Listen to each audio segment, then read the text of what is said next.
Hi guys, good evening. Welcome back once again to the EdWord. I'm your host Eddie, and in tonight's video I'll be discussing what I thought of the latest and nastiest episode of The X-Files, which premiered last night. I just got done watching it. Ugh, good, but ugh. Okay, before I get into it, of course, please be warned that this is a spoiler-filled episode review, so if you're not caught up on the X-Files by this episode, do not keep watching or listening, as I will be going to giant plot details.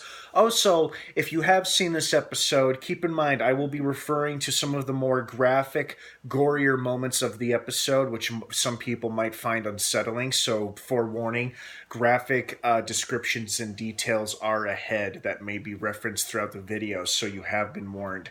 That being said, good episode, nasty premise, but a good episode regardless. You know, what I think I liked most about it is that it reminded me of one of my favorite episodes of X-Files.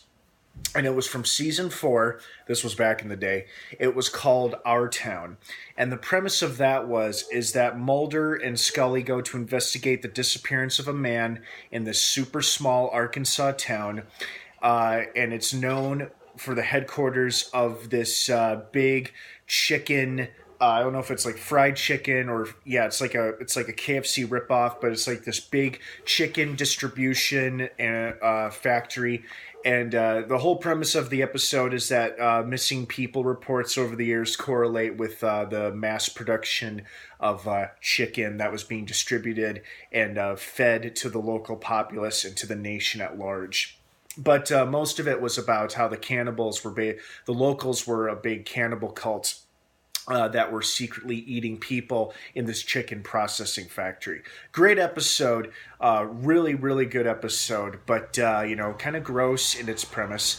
Kind of like this episode. This episode dealt more with it took something real, which is organ theft, and then put a really scary sick twist on it, which was that organ theft was occurring, but it was because of this cannibalistic cult that were sustaining themselves, or they were operating under the belief that if they eat organs of younger people and drink their blood, their health and natural looks and beauty will sustain them forever. Interesting idea. Disgusting in practice, of course, but it made for a good X-Files episode. And even though it had some more graphic, gorier moments, like the throat slitting or like the operation where we saw the doctor stitching the two people together, or earlier in the episode when the main lead woman, the one who's the actress who's trying to keep the looks of her youth from back in the day, takes a big butcher knife and cuts the girl off the guy's back. Ugh. Oof, that sent shivers up my spine, specifically because she's cut so damn close to the spine.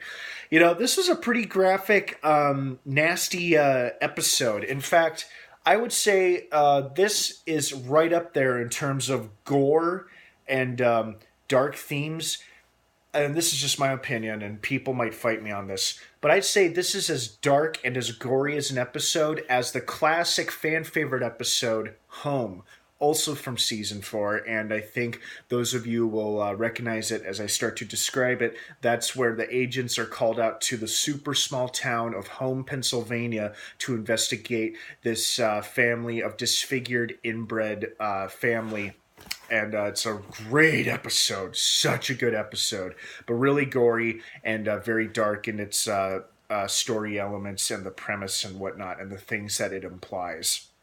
This episode, I feel like, was pretty damn graphic as well and quite gory. I mean, it had that scene, it was like a scene out of The Walking Dead where after the guy stabs himself and he falls to the floor screaming, and then we see all of his fellow cult members move in on him, and then they start feasting on him in the middle of the living room floor. I mean, it's just like watching a scene out of Walking Dead where zombies move in on somebody or something and they start tearing into it, ripping into live flesh and eating it alive. And that's exactly what we saw in this episode of X-Files. I mean, it was gross, it was nasty, but it was kind of well done.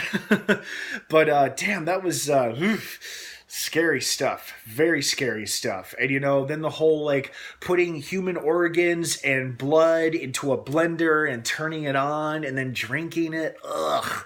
Nasty, nasty, nasty. But this episode also had a good, I feel like it had a good representation of good versus evil. Obviously, we had Scully and Mulder. And then we have the more sort of, I would say, not necessarily religiously fanatical, but the dedicated sister of one of the cult members who's trying to get her sister back. And she was kind of acting like as a soldier of God or of the church, so to speak. And even though her methods were extreme and I don't condone them, I could understand why she was doing them. I mean, she had the right reasons, but the way she went about it was not the most appropriate or lawful way. But very good episode. Very good episode.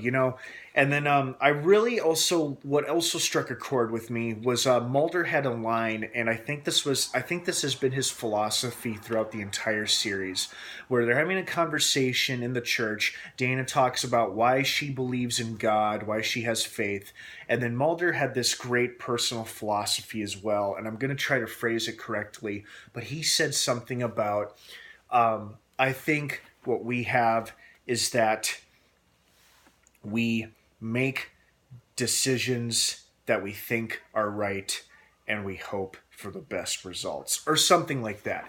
And the way he said it and how he said it, I was just like, God, you know what? That makes a lot of sense. That he's absolutely right. And whether you're a religious person or not, you got to admit that's a pretty, I think in my opinion, that's a pretty solid way of living your life or moving on with your life. Dana's method was fine as well, but the way that Mulder phrased his personal philosophy really struck a chord with me. I was like, yeah, absolutely. That makes a lot of sense. Yeah, that he's right. I think he's right. But anyway, so despite the graphic, violent nature of the episode and its pretty nasty premise, it was, I think, this was another prime example of a classic X-Files episode.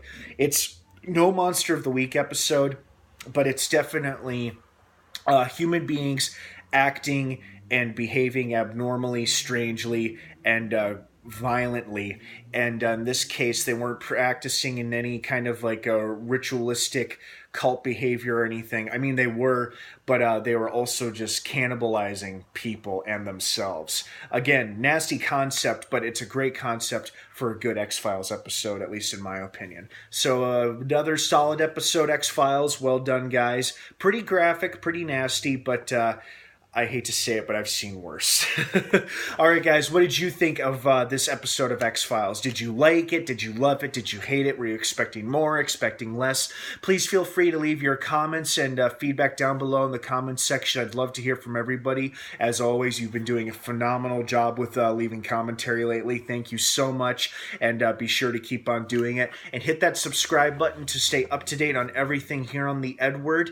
And don't forget, next Wednesday, premiering on Fox, will be the X-Files Season 11 finale. Again, the X-Files Season finale will be airing next Wednesday night on Fox. Don't miss it. Of course, I will be doing an episode review and a video reaction to it. You don't want to miss that either. All right, guys, have a great rest of the night. Thank you so much for watching. And of course, until next time, may the Force be with you.